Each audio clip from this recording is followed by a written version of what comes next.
D.C.The Castle of Perseverance is a c. 15th century morality play and the earliest known full-length vernacular play in existence. Along with Mankind and Wisdom, The Castle of Perseverance is preserved in the Macro Manuscript that is now housed in the Folger Shakespeare Library in Washington, D.C. The Castle of Perseverance contains nearly all of the themes found in other morality plays, but it is especially important because a stage drawing is included, which may suggest theatre in the round. Synopsis. This morality play traces the entire life of its hero Humanum Genus as he wages a fluctuating battle with evil forces. As the play begins, Mankind ignores the counsel of his good angel and allows his bad angel to lead him into the service of world's servants dress the hero in expensive clothes and lead him to the scaffold of covetousness, where Mankind accepts the 7 deadly sins. All is not lost, though, for shrift and penance convince Mankind to repent and he is placed in the Castle of Perseverance where he will be protected from sin by the 7 moral virtues.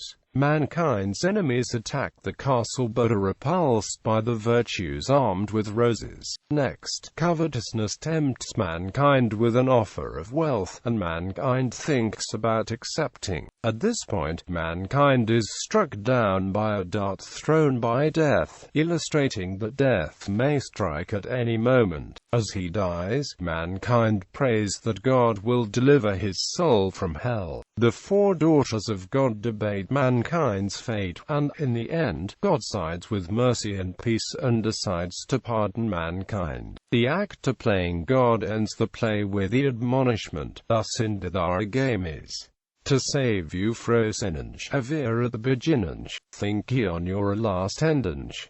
Quote, in modern English, "Thus ends our games.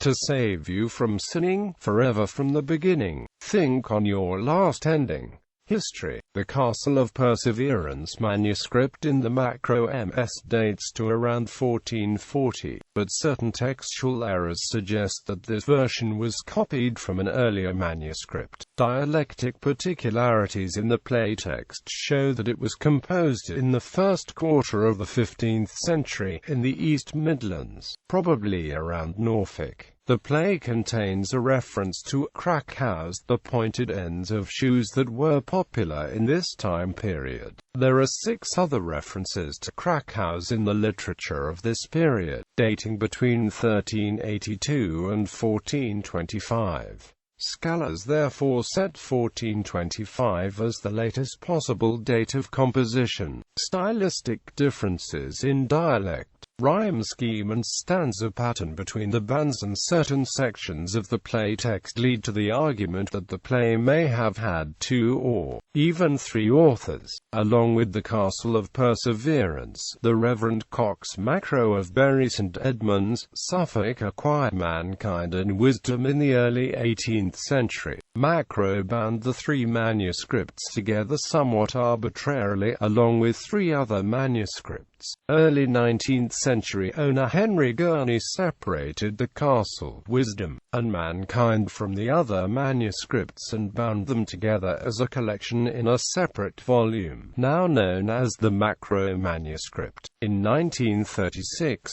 the Folger Shakespeare Library purchased this manuscript at of Sotheby's auction for £440. The manuscript has 38 extant leaves, with 2 leaves missing, meaning that some 100 lines that have been lost. The full performance would have required about 3.5 hours and upwards of 20 actors. The large size of the cast required suggests that the play was performed by traveling players in the speaking roles, with locals acting the mute, minor roles. Drawing. The earliest drawing of a stage and set design in England is preserved in the manuscript. In the center of the drawing is the castle from the play's title. The writing above the castle explicitly says that the audience should not sit in the area. At the base of the castle is a bed on which Mankind rests.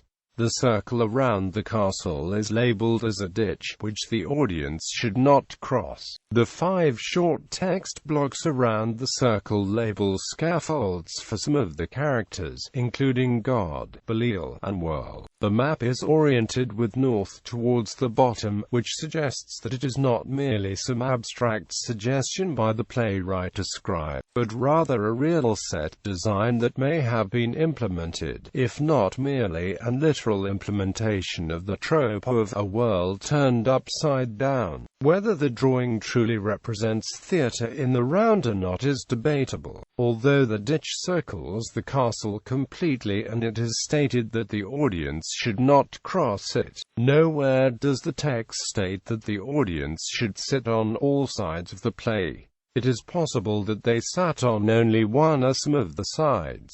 Themes. The Castle of Perseverance shows the progression of mankind from birth to death, illustrating his temptations and the process necessary for Christian salvation. The play pictures men in this world as besieged on all sides by sin, with the only comfort and salvation coming from virtues. The play is allegorical battle between good and evil over the soul of mankind. The two sides are equal, with 15 good characters balanced against 15 bad characters.